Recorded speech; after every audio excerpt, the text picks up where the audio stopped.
Hello, class. Today we are going to have a discussion on the money market.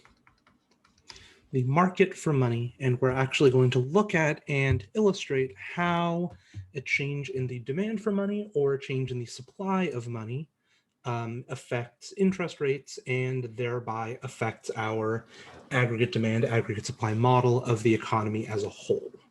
So if we're talking about the money market, this is like any market, we have to deal with supply and demand. So let's look at it. We're going to put the quantity of money on our x-axis. You can think of this as the measures of the amount of money in the economy. And then over here, we're going to put the price of money, which the price of borrowing money, how much does it cost to borrow money? That is our interest rate. So we're going to put our nominal interest rate here. Very quickly, just as a quick definition, in case we haven't talked about this, it's very important to distinguish between nominal and real interest rates, right? So real, as always, means after adjusting for inflation. So if we want to find the real interest rate, imagine you loan someone money with a 5% interest rate, but 2% inflation eats up part of that. All you're actually getting back is 3%. So we can say that, I'll write this up here, nominal interest minus inflation gives you the real interest rate.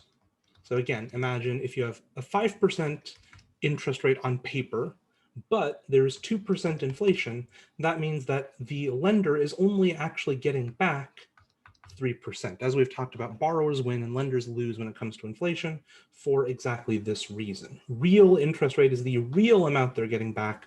Nominal is the amount on paper. And for the money market, we want to put the nominal interest rate here on our y-axis. So let's start with money supply. As you'll have learned, the government has various tools to control the supply of money in the economy. They can use open market operations, buying and selling bonds. They can affect the reserve requirement. They can change the discount rate. And all of these things are under the government's control. More importantly, they're under the government's control. Government's control, it's a big apostrophe. Under the government's control and not directly affected by interest rates. R here refers to the interest rate. So the money supply is, because it's not affected by nominal interest rates, it's just whatever the government wants it to be, it's a vertical line. And again, it is a vertical line because if the government wants to change the money supply, they'll change it for every interest rate. They're not directly affected by interest rates when it comes to the money supply. So money supply here is MS, and it is a vertical line. Now, money demand is a pretty normal demand curve, but it's worth understanding why. Money demand curve is downward sloping. So what does this mean? For the money demand curve to slope downward, what this means is at higher interest rates, people want, because again, demand is what the people who want the money want, people want less money. They want to hold less money. And this is why. Remember, money is specifically highly liquid assets like cash and checking accounts, right? That's what money is. So let's think about why people would want different amounts of money at different interest rates. The key thing to understand is that people can either keep their money as money They can either keep their money as money, or they can invest their money. So I get a check for $100.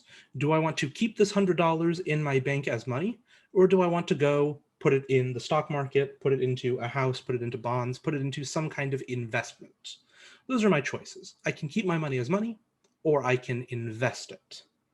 And the benefits on both sides, right? The benefit of keeping it as money is liquidity. In other words, it's easy to spend. If I converted all of my money into stocks and bonds, if I converted all of my money into financial assets like stocks and bonds, I would die because I would have I would be unable to afford groceries. You know, you need to have some money in order to buy things. So that's where the advantages of keeping it as money. But the advantage of investing in stocks and bonds is interest. You can earn more. And think about it this way. I'm continuing the money demand thing down here. The higher the interest rate,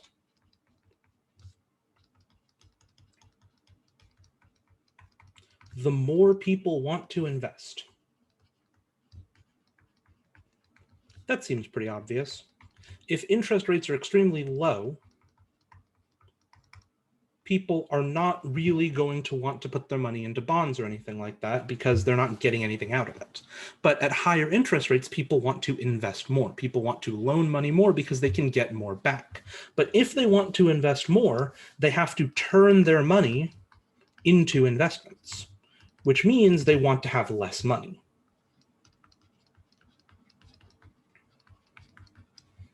So they have less money. And at very low interest rates, people don't want to convert their money into investments, so they're going to have more money. That's why at very, very high interest rates, you can think of this as people want to invest a lot, so they're not going to keep a lot of money in the bank. But at very low interest rates, that liquidity becomes much more attractive, and so they're going to keep a lot more of their money in the bank as opposed to investing it. And that is why the money demand curve slopes downward like this. It's the trade-off between, whoops, did not mean to erase that. It's the trade-off between keeping your money in the bank and investing it in various stocks and bonds and other assets, investing, right? So we have a money market that looks something like this. Very quickly, there's a few things that are going to shift money demand that are worth understanding. So if we want to talk about money demand shifters, the most obvious one is inflation. If prices go up, people need more money to pay for it.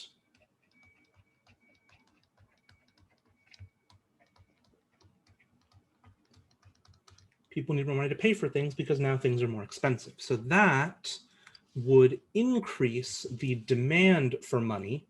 They're going to need more, they're going to need to convert some of their money into investment, out from investments back to money to be able to pay for stuff. And that is going to cause the money demand curve to increase. Now, as you can see, that is going to cause interest rates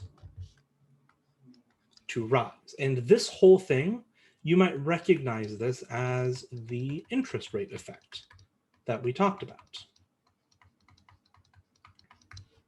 earlier on in the year. We talked about how when prices go up due to inflation, people need more money, which is going to increase the demand for money, which is going to cause interest rates to rise. This is just a different way of explaining this exact effect that we talked about as part of the explanation for why the aggregate demand curve slopes downward.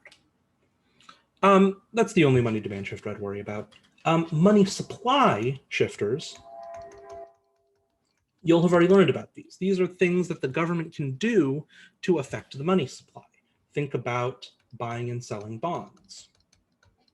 Open market operations, in other words. Buying and selling bonds to banks. Think about changing the reserve requirements.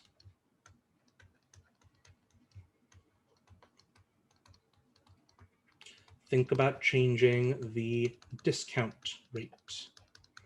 Right, these are your money supply shifters. And let's look at what the effect is of shifting money supply. So let's say the government wants to, we're in a recession. If the government wants to help the economy recover from a recession, they're going to want to, you know what, I'm going to do this on a different page because this is getting crowded. So let me redraw my graph. I drew it too big. Let me redraw my graph. We've got our vertical money supply. We've got our downward sloping money demand. Here we have the quantity of money, and we have our nominal interest rate. By the way, the reason why we want to put nominal here is, remember, we just talked about how inflation is going to shift the whole thing, right? So it's important that we make sure to put nominal here because otherwise inflation wouldn't have any effect here. So if the government, if the economy is in a recession,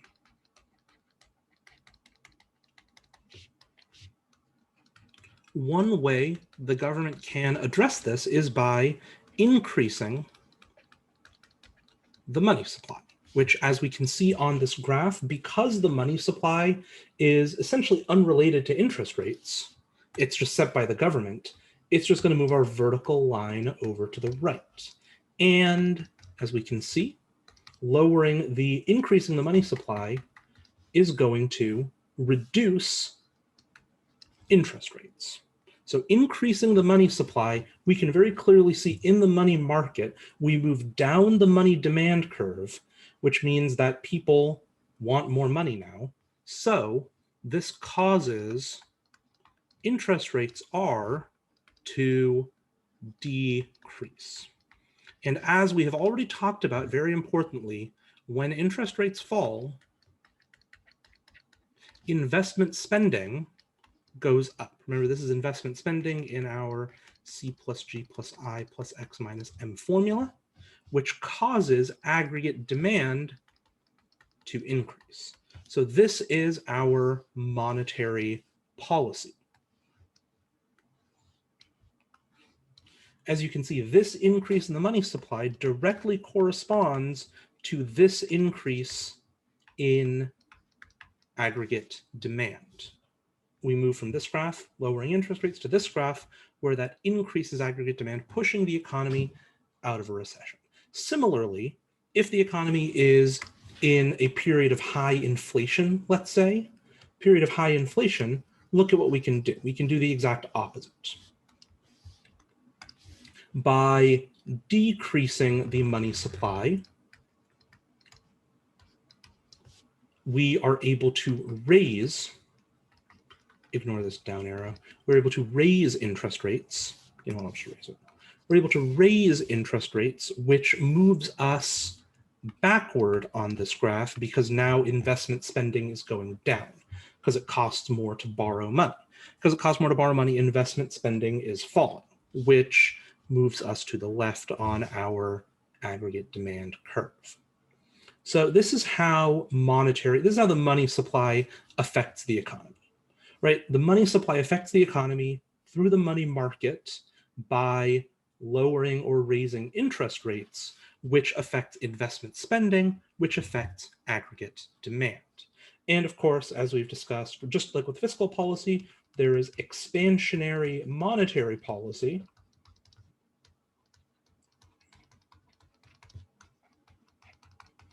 which causes aggregate demand to increase by raising the money supply, increasing the money supply. MS here is money supply. And then there is the opposite, contractionary monetary policy,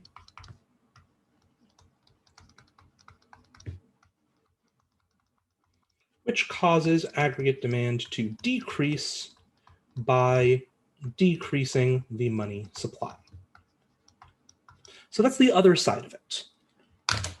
Fiscal policy side, which we discussed, is using taxes and spending to pull the economy out of recession, out of high inflation. And monetary policy is using the money supply to affect interest rates, to affect investment spending, to pull the economy out of a recession or a period of high inflation.